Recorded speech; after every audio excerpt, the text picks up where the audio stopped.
Kind words cost nothing. From a young age, most of us have likely heard this saying, right?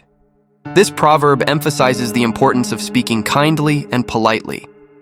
It's not about lying, but rather knowing how to speak appropriately in different situations to avoid causing discomfort. Today's story stems from a careless remark and an uncontrolled action in a moment of anger.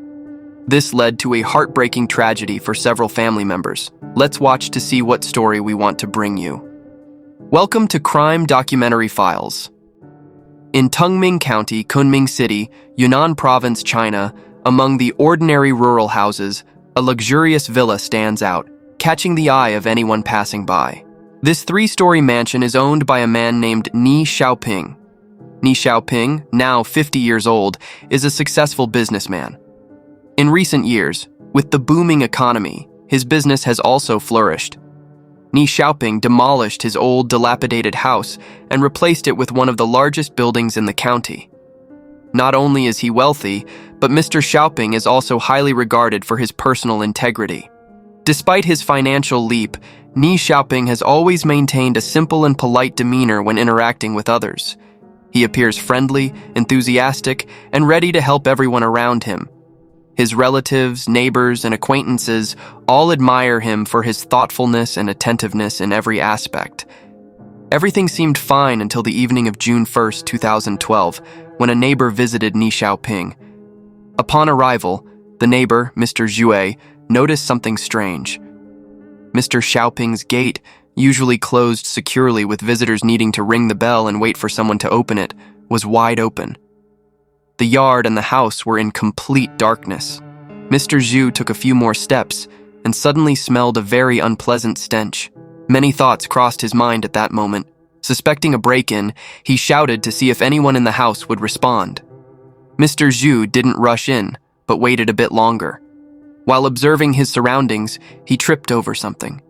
He remembered he had a mini flashlight in his pocket, so he took it out. In the dim light, Mr. Zhu was shocked by the scene before him. Bloodstains were everywhere, from the yard to the inside of the house. Mr. Zhu immediately ran back to call the police. Upon receiving the report, the police rushed to the provided address. Before the police arrived, a large crowd of curious locals had gathered, all horrified by the gruesome scene. 3 bodies were scattered in the yard, including 1 man and 2 women. The scene was chaotic, with blood everywhere. In the middle of the yard was a fallen dining table with broken plates and dishes. Additionally, the police found a 50-centimeter-long cylindrical wooden stick covered in blood, a broken broom, and numerous messy shoe prints. Based on the scene, the police surmised that the victims had put up a fierce struggle. The recorded shoe sizes were 45, 47, and 49. The 3 bodies were quickly identified as Chen Weiyi, 72 years old, Huang Shui, 70 years old, and Ni Shaoping, 45 years old.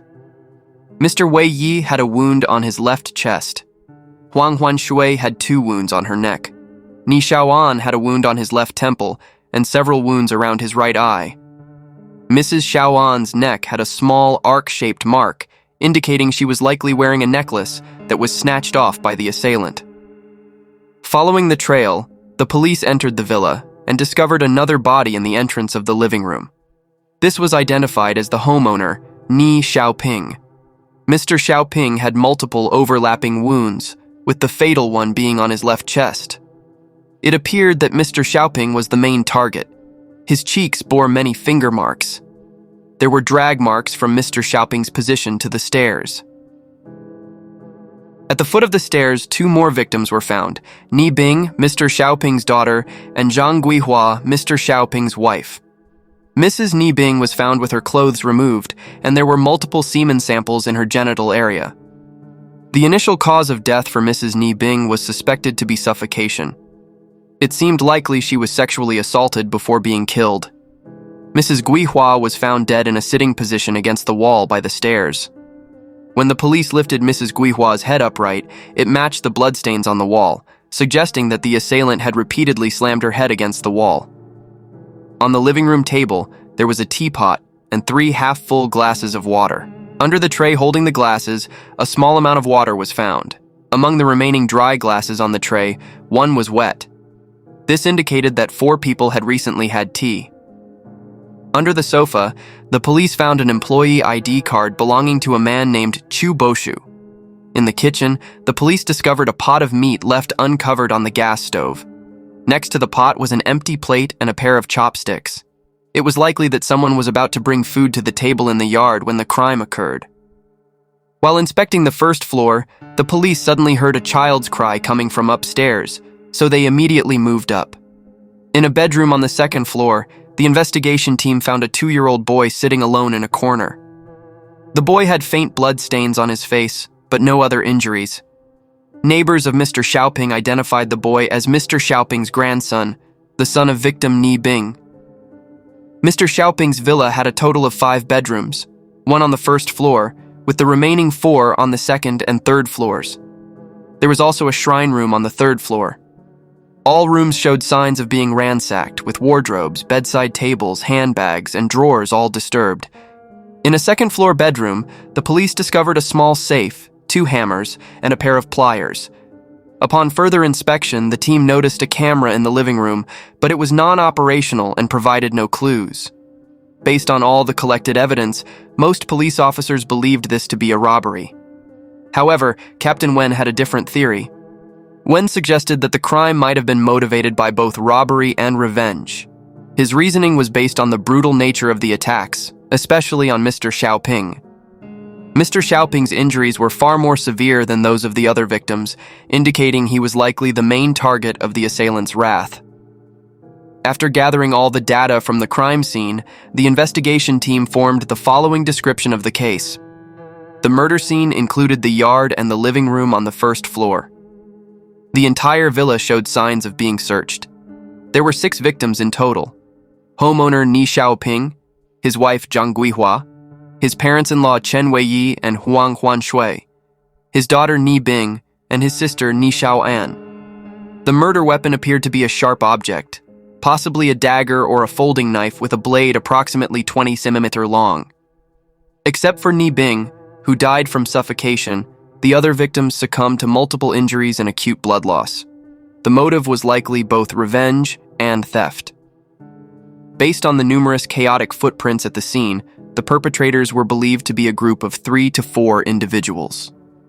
Based on these analyses, the investigation team began to look into the social relationships of the victims.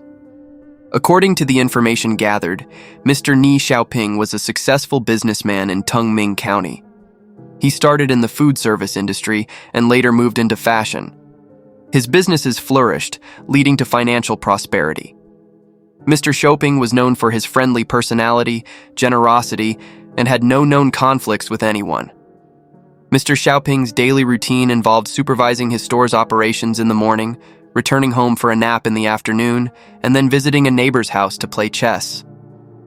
His wife, Zhang Guihua, was a homemaker and had minimal social interactions, keeping her relationships relatively simple. Mr. Shaoping's elderly in-laws mostly stayed at home with their family. Ni Bing, who had recently given birth, stayed home to take care of her child. Mr. Shaoping's sister, Ni Shaoan, was 45 years old and single. Although she was friendly, she had ambiguous relationships with several men. 9 people lived in the villa, including the 6 victims, a 1.5-year-old child who survived, Mr. Shaoping's youngest daughter, Ni Dong, and Ni Bing's husband, Gui Yunlong. Ni Dong, 23, was a university student living in a dormitory. Upon hearing about the tragedy, she immediately took a bus home. The investigation team questioned Ni Dong about her brother-in-law, Gui Yunlong. Ni Dong revealed that the relationship between her family and Gui Yunlong was strained. He had previously abused her sister, which Mr. Shaoping had discovered, leading to Mr. Shaoping beating Gui Yunlong with a wooden stick. Gui Yunlong was not well liked by the family, as he often stayed out late, associated with idle friends, and caused trouble in the neighborhood. Ni Dong shared that recently, Gui Yunlong had found a suitable job in Beijing. Although the location was far from home, he wanted to prove his abilities and had obtained the family's permission to take the job.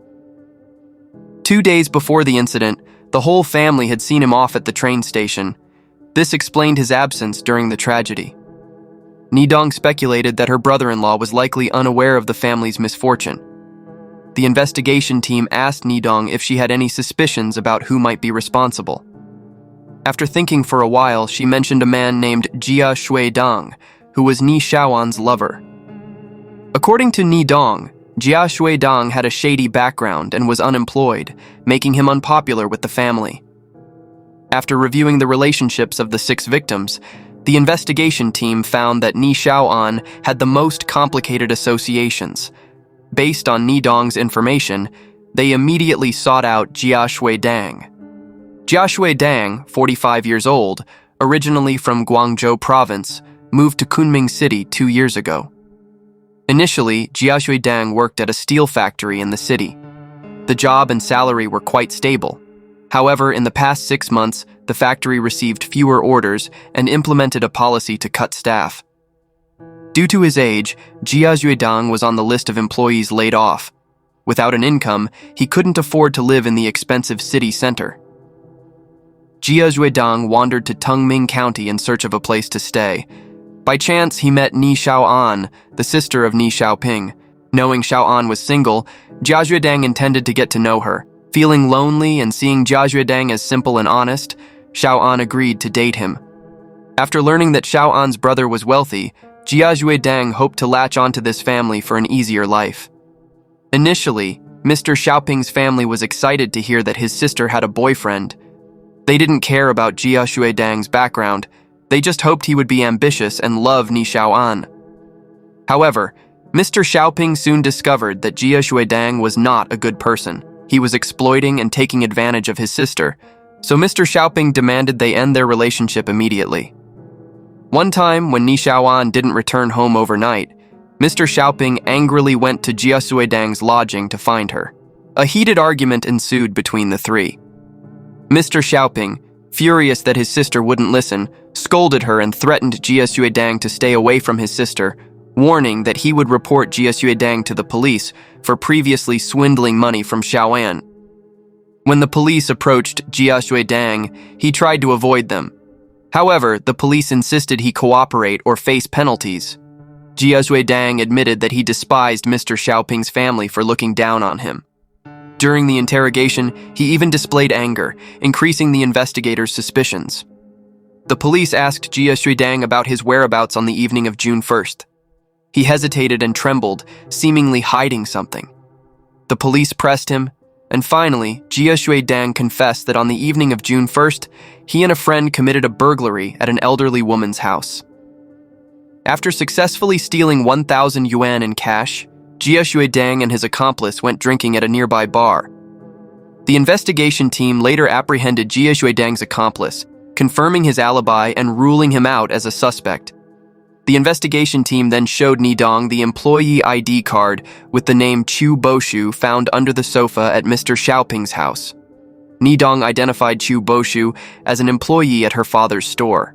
According to Ni Dong, Chu Boshu was a capable and kind person who frequently visited their home. She mentioned that Chu Boshu was struggling financially, with his mother severely ill. Unable to afford her medical treatment, he had borrowed money from various sources. Mr. Shaoping, known for his generosity, lent Chu Boshu 25,000 yuan, approximately 3,500, to help him out. After gathering this information, the investigation team went to Chu Boshu's house for questioning. When asked why his employee ID card was found under the sofa at Mr. Shaoping's house, Chu Boshu thought for a while and then explained. On the evening of June 1st, he had visited Mr. Shaoping's house to thank him for the loan and to inform him that his mother's surgery had been successful. While there, Chu Boshu had left his card on the table. However, when he was leaving, he couldn't find it.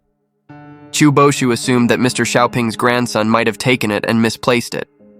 Since he needed to visit his mother in the hospital, he didn't persist in searching for it and said goodbye to everyone before leaving. Chu Boshu recalled that 5 minutes before he left Mr. Shaoping's house, 2 guests named Yuan Wei and Yuan Fengqua arrived. They were looking for Gui Yun Long, Mr. Shaoping's son-in-law. After leaving Mr. Shaoping's house, Chu Boshu went directly to the hospital and stayed with his mother all night. The patient sharing the room with his mother could confirm his alibi. After verifying Chu Boshu's story, the police investigated Yuan Wei and Yuan Fengqua. Ni Dong revealed that these two were debtors of her family. During the investigation, an officer learned that on the evening of June 1st, someone had seen Gui Yunlong loitering around the house. According to Ni Dong, Gui Yunlong had supposedly gone to Beijing 2 days before the incident. Why was he seen in front of the house on that evening? The case began to take on new dimensions. Discreetly investigating, the police discovered that Gui Yunlong had never boarded the train to Beijing. Instead, he had a close relationship with Wei and Fengkua, frequently playing mahjong together. Moreover, Yuan Fengkua had a criminal record for theft and had served 5 years in prison. At this point, the police identified Fengkua, Wei, and Gui Yunlong as suspects after reviewing surveillance footage from city exits and train stations. They found that the 3 suspects had rented a car to flee to Kunming City. The police traced the car owner and learned that after getting off, Wei, Fengkua, and Gui Yunlong took a train to Lijiang. On June 3, 2012, 2 days after the murders, the suspects Gui Yunlong, Yuan Wei, and Yuan Fengkua were apprehended in Shangri-La. They were then escorted to the Tung Ming County police station. On June 5th, under intense police interrogation, all 3 suspects initially refused to speak. However, 2 hours later, Gui Yunlong finally broke down and confessed to the entire crime, implicating his accomplices as well. Gui Yunlong was born in 1990 in Yiliang County, Yunnan Province, China, into a poor farming family. His education was average at best. After graduating from middle school, Gui Yunlong started working to support himself. Without any formal qualifications, he could only find manual labor jobs.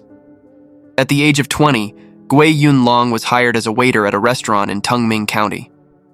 Around mid-February 2010, Ni Bing was hired as a cashier at the same restaurant. Although Ni Bing wasn't particularly beautiful, her charming personality and considerate behavior attracted all the male employees, including Gui Yunlong. Knowing that Ni Bing was single, Gui Yunlong deliberately tried to get closer to her, inviting her out to eat after their shifts. Ni Bing, having never been in a relationship before, was quickly won over by his sweet words.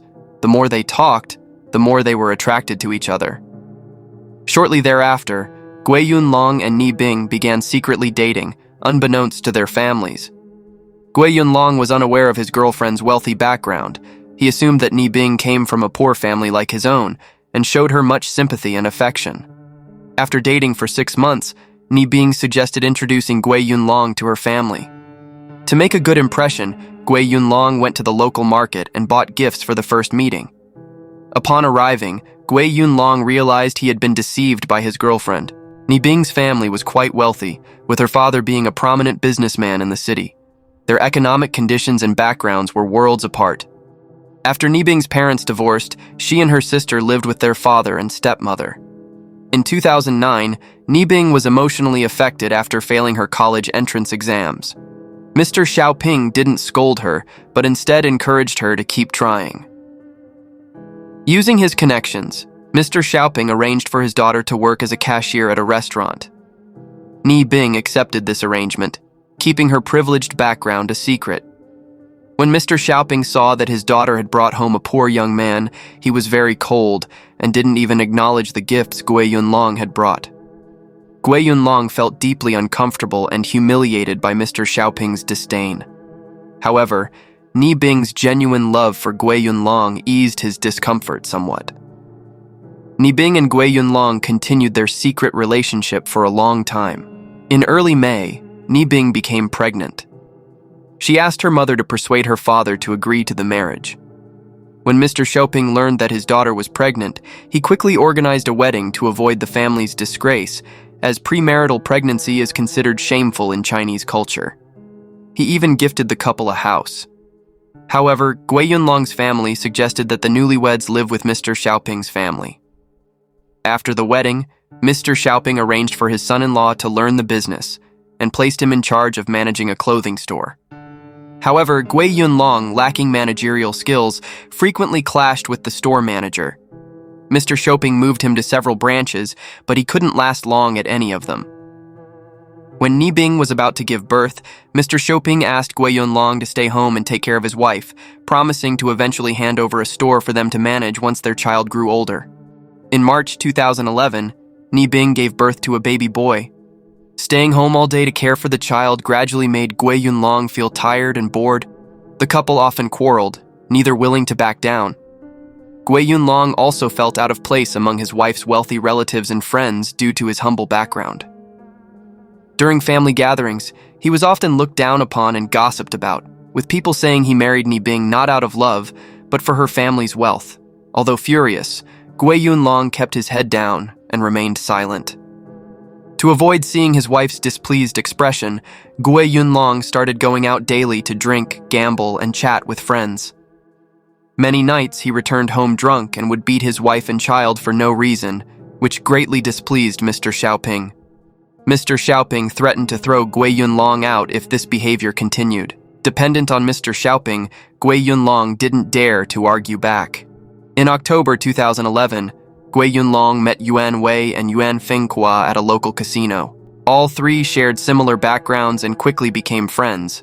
Yuan Wei, born in 1984, had opened a hotel in Tung Ming, but later went bankrupt and fell into heavy debt. With no other options, Wei turned to gambling, only to find his debts increasing. Knowing Mr. Shaoping was wealthy, Wei borrowed more than 40,000 yuan, about $5,500 from him, but had not been able to repay it in the past 3 years. Yuan Fenghua, born in 1971, had previously served time in prison for theft. After his release, he faced rejection from society and struggled to find a job, eventually securing work as a construction worker. Despite having a stable income, Fenghua continued to gamble, accumulating even more debt. He too owed money to Mr. Shaoping. Knowing that Gui Yunlong was Mr. Shaoping's son-in-law, Wei and Fenghua befriended him, often inviting him out to create a sense of camaraderie.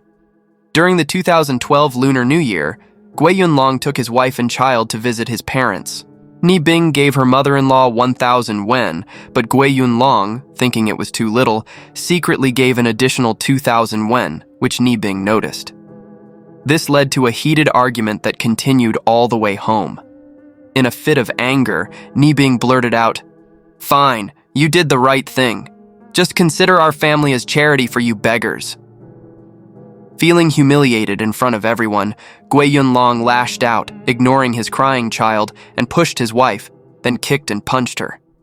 When Mr. Shaoping found out, he was furious and slapped Gui Yunlong for hitting his wife. Knowing he was in the wrong, Gui Yunlong didn't dare to argue and was forced to apologize. He knelt down and promised never to hit his wife again. That night, he even brought his wife water to wash her feet, trying to show his remorse. However, the slap from his father-in-law lingered deeply in his mind. One night, while drunk, he confided in Yuan Wei and Yuan Fenghua about the incident. In early March 2012, the entire Ni Shaoping family moved into a newly built 3-story villa. Shortly afterward, Mr. Shaoping began to call in the loans he had given out over the years. At the beginning of April, Mr. Shaoping approached Yuan Wei to collect the 40,000 yuan owed to him. Wei begged for a 1-month extension, and Mr. Shaoping agreed. During this time, Yuan Wei lost all of the 20,000 yuan he had recently borrowed from someone else. He was also being hounded by creditors threatening to seize his car and hotel as collateral. On May 25th, Yuan Wei and Yuan Fenghua were drinking together when they suddenly came up with the idea to rob Mr. Shaoping to pay off their debts. Fenghua, desperate for money, agreed immediately. They then decided to involve Gui Yunlong as an inside man. On May 31st, when Yuan Wei and Yuan Fenghua proposed kidnapping Mr. Shaoping, taking the ransom money and then killing the entire family to eliminate witnesses, Gui Yunlong agreed without hesitation. The three spent more than 3 hours planning the specifics of their crime. The next day, they went to a supermarket, bought 3 sharp knives, 2 face towels, and several ropes, and then took a cab to a location near the Ni Shaoping villa to wait for the right moment to strike. In the evening, when fewer people were around, they began their plan. Yuan Wei and Yuan Fenghua pretended to call at the door, while Gui Yunlong kept watch outside the villa gate. At that time, Mr. Shaoping's in-laws and sister were busy preparing dinner in the yard and the kitchen on the first floor. Seeing that someone was looking for his son-in-law, Mr. Shaoping opened the door for Wei and Fenghua. Knowing that Wei and Fenghua were acquaintances of his son-in-law, Mr. Shaoping was curious. While chatting, Wei and Fenghua seized the opportunity to overpower Mr. Shaoping, tying his hands and feet to a chair. Mrs. Ni Bing and her stepmother were on the second floor when they heard unusual noises. Rushing downstairs, they were immediately subdued by Yuan Wei. Mr. Shaoping struggled and shouted for help, but his mouth was gagged with a cloth. Seeing the vicious attackers, 3 family members grabbed brooms and sticks to fend off the murderers. Yuan Fenghua quickly opened the door to let Gui Yunlong in to assist.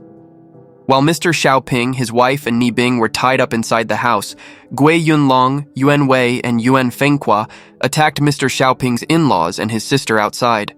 They grabbed the wooden stick from Ni Shaoping and used it to strike her temple, rendering her unconscious. Fenghua then used a knife to attack Mr. Chen Weiyi, killing him. Mrs. Huang Huanshui was pushed down and similarly attacked. After dealing with the 3 outside, the trio returned to the living room to interrogate Mr. Shaoping and his family. Yuan Wei and Yuan Fenghua, noticing that Ni Bing was wearing short clothes, laughed and assaulted her in front of Mr. Shaoping and his wife. Gui Yunlong did nothing to stop them. Instead, he laughed with satisfaction, feeling he had avenged past grievances. After taking turns violating Ni Bing, Yuan Wei covered her mouth and nose with a cloth, causing her to suffocate. Gui Yunlong then approached Mr. Shaoping, slapping his face repeatedly to exact revenge for the previous slap. Yuan Fenghua beat Mrs. Ni Bing against the wall multiple times, and she died in a seated position against it. Seeing his wife and daughter die in front of him, Mr. Shaoping could only cry helplessly. With only Mr. Shaoping left alive, Gui Yunlong insisted on handling him personally. He pushed Mr. Shaoping to the foot of the stairs to take one last look at his wife and daughter. After that, Gui Yunlong repeatedly struck Mr. Shaoping with a weapon until he died. Dragging Mr. Shaoping to the center of the house, Gui Yunlong laughed maniacally, feeling his revenge was complete. After the murders, Gui Yunlong rummaged through his father-in-law's pockets, taking over 10,000 yuan. The trio then ransacked the second floor, searching wardrobes, safes, and dressing tables. Gui Yunlong's 1.5-year-old son woke up and cried for his mother.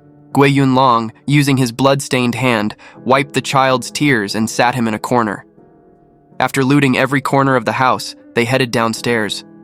Yuan Wei, noticing a gold necklace on Ni Shaoping, snatched it. Mr. Shaoping's father, who lived in their old house, and his youngest daughter, Ni Dong, who lived in a university dorm, were fortunate to escape the massacre. Now, only the 2 of them were left to support each other. Ni Bing's son was taken in by his grandmother, Mr. Shaoping's ex-wife. On April 11, 2013, the 3 suspects were prosecuted for robbery and murder. The trial took place on December 10, 2013, with the victim's family requesting the harshest penalties instead of civil compensation. In 2015, Yuan Wei, Yuan Fenghua, and Gui Yunlong were sentenced to death.